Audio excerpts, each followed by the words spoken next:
ആലപ്പുഴ എന്നുള്ളത് നിങ്ങളുടെ A class മണ്ഡലം ആയിരുന്നില്ല മുമ്പ്.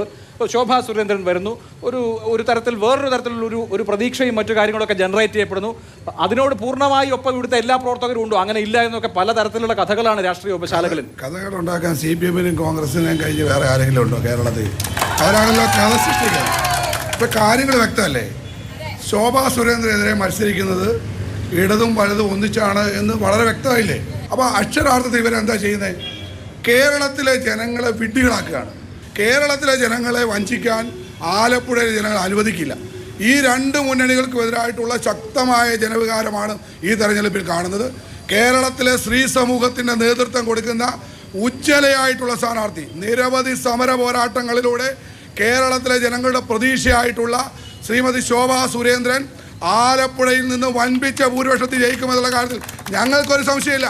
ആലപ്പുഴ ബൈപ്പാസ് 45 വർഷം ഇവർ ഓരോ തെരഞ്ഞെടുപ്പിലും ലോകസഭയിലും നിയമസഭയിലും ആലപ്പുഴ ബൈപ്പാസ് ഞങ്ങൾ പൂർത്തിയാക്കുമെന്ന് പറഞ്ഞ് വാർത്ത സൃഷ്ടിച്ച് ഫ്ലെക്സ് വെച്ച് വോട്ട് പിടിച്ചവരാണ്. ചരിത്രമൊന്നും ആലപ്പുഴയിലെ ജനങ്ങൾ മറക്കില്ല. എന്നിട്ട് അവസാനം എങ്ങനെയാണ് ബൈപ്പാസ് ഉണ്ടായത്? ബൈപ്പാസിനും പണ്ട് കല്ലിട്ടുണ്ടായിരിക്കും. പക്ഷേ 45 വർഷം ജനങ്ങളെ വഞ്ചിച്ച് വോട്ട് പിടിച്ചവർ നരേന്ദ്രമോദി സർക്കാർ അധികാരത്തിൽ വന്നതിന് ശേഷമാണ് അത് യാഥാർത്ഥ്യമായത്. ബൈപ്പാസ് 45 മാസം എടുത്തില്ല. നരേന്ദ്രമോദി സർക്കാരും നിതിൻ ഗഡ്കരിയും അധികാരത്തിലെത്തിയപ്പോൾ അത് യാഥാർത്ഥ്യം. ഇപ്പൊ പറയാം അവരാണ് നിർമ്മിച്ചത്. എന്തൊരു മണ്ടത്തരം! ഞാൻ പറയട്ടെ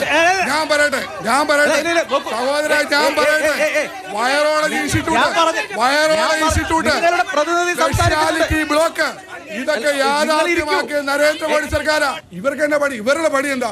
8 കാലി മമ്മൂഞ്ഞിനെ പോലെ ഡൽഹിയിൽ ചെല്ലും. എന്നിട്ട് 2-3 MP തോട്ടിക്കുന്ന് സുരേഷ്, ഇവിടെ ആരിഫ്, രണ്ടുപേരും കൂടെ പോകും. അവിടെ ചെന്നിട്ട് എന്തെങ്കിലും വല്ല പ്രസ്താവനയോ വല്ലതും അവിടെ ഗവൺമെൻറ് ഓർഡറോ അല്ലെങ്കിൽ അതിൻ്റെ ഒരു കോപ്പി തപ്പിയെടുക്കും. നേരെ ആലപ്പുഴ വന്ന് പ്രസ് മീറ്റ് വിളിക്കുക. പ്രസ് മീറ്റ് ഞങ്ങൾ ഇതെല്ലാം ചെയ്തിട്ടുണ്ട്, ഞങ്ങൾ ഇതെല്ലാം വന്ദേ ഭാരത് മുടക്കാൻ, വന്ദേ ഭാരത് ട്രെയിൻ മുടക്കാൻ വേണ്ടി മറ്റുള്ള വണ്ടിയുടെ ട്രെയിൻ വൈകുന്നു എന്ന് പറഞ്ഞ് വാർത്ത ഉണ്ടാക്കിയവരാ. അത് കയറി സമരം ചെയ്തവരാ ഇവിടുത്തെ ഇടതുപക്ഷക്കാർ. എന്തൊരു നാണക്കേട്! ആലപ്പുഴയെ അവഗണിക്കാൻ ശ്രമിക്കുന്നു. കിഴക്കിൻ്റെ വെനീസ് എന്നറിയപ്പെട്ടിരുന്ന ആലപ്പുഴ ഇന്നെന്താ സ്ഥിതി?